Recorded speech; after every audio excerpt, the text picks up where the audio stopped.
大家好，我是探。我们看一下这一台是苹果 A13的 CPU， 它是掉点的，同行寄修的，掉点了，寄了一个 CPU 过来，他说掉了5个点，只要帮他把 CPU 掉的点补好，然后飞好线就好了。我们先看一下 CPU 的情况。好，打开前面去看一下，它掉点的地方是在这里，这一个点掉了。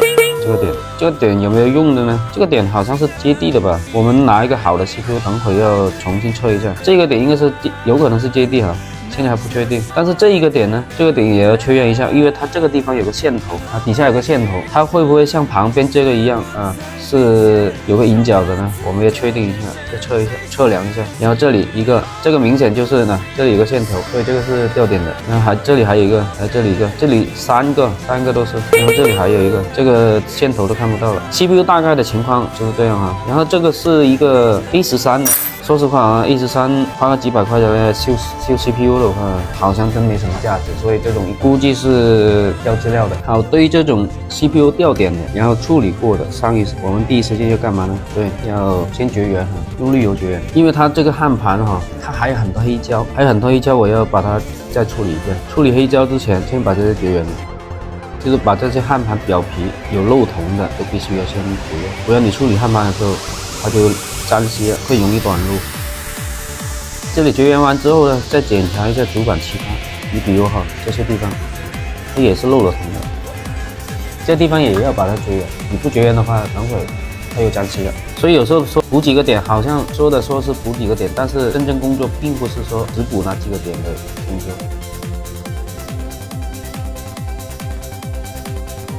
这个它底下有线，就容易短路接地。这条线都差不多要断了，等会我们还要测一下它组织。好，现在基本上都看了一遍之后呢，该补滤油的地方也补上了，我们稍微补多一点点。好，整体处理完之后呢，我们就开始对这个焊盘它残留的黑胶把它处理干净，然后接下来就是飞线补点。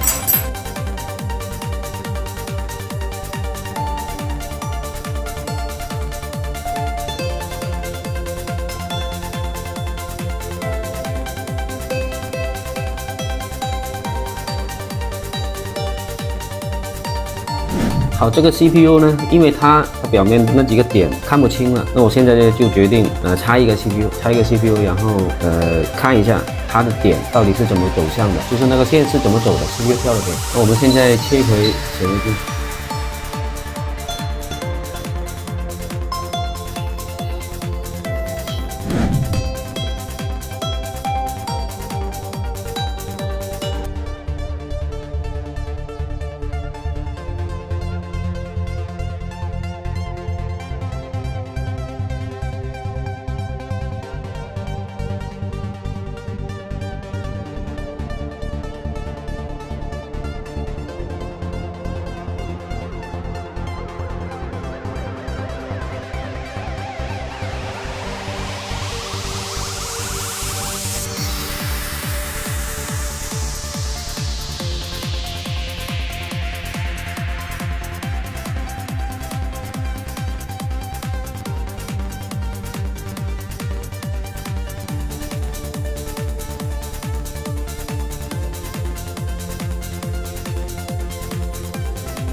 CPU 补点效果。